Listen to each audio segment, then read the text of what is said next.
Okay mga ka-idol, maayong adlaw na sab. Karon mga adlaw mga ka-idol, mauroy impeachment ni Sara Duterte na mag-live na mga ka-idol sa social media, live na sa Channels TV. Ang pangutana mga ka-idol mga kabro, mutungha ba si Sara Duterte sa impeach karong adlaw? Hindi na to na matawag impeach trial, kay human naman ang impeach trial, pwede na.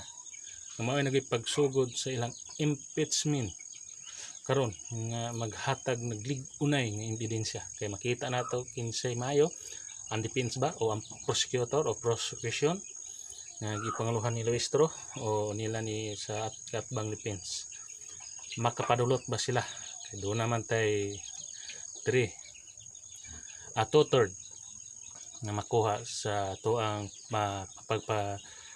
mahibaluan nato ang mga ka-idol nga 16 ka senador ang botar sa impeachment ni Sara Duterte. Ang pangutana, basig dili kabot na og 16 kay lamang gipreso si Marcolita. Karon ay siguro ipadakop na ron sa Senado kay karon man ang impeachment. Ito makita mga ka-idol mga kabro, si Marcolita sa tanang senador siya mo'y pinakamaayo nga abogado.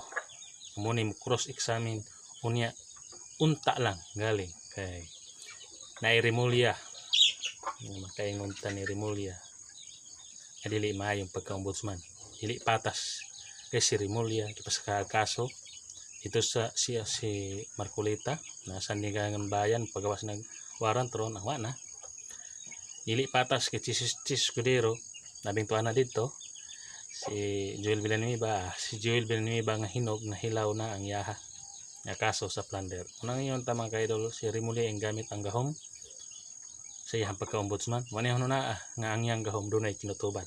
Kung lain ay presidente, di na siya ombudsman, pwede na ang mga pamilya ng Duterte, di man mahimong presidente Sara Duterte, pwede na siya pasaka kaso ni Remulla, kaso nga kidnapper batok ni Tatay Digong Duterte niadtong 2025 kauban si Torre o gipanguluhan ni Bongbong Marcos sumala sa tong hibawan nga report. Unang yung mga ka-idol mga kabalo, ato silang gipili nga mahimong senador, mahimong presidente pan kaingon ta na ay mahay nga maulhay pawata mo buto di pa maingon ini ang panghitabo ining nasod sa Pilipinas nga number 1 nga korupsyon siya pwede siya mahimong number 1 apan top 3 mo pinakabati napakadamala sa presidente. Di man sa kamaong buyag, di sa kamaong mubuyag saya ubos sa ang pagbuyag niya nga mo may iya nga sugo ingon niya siya mo ipangulo. Okay mga ka-idol, may adlaw nga salamat, like and share.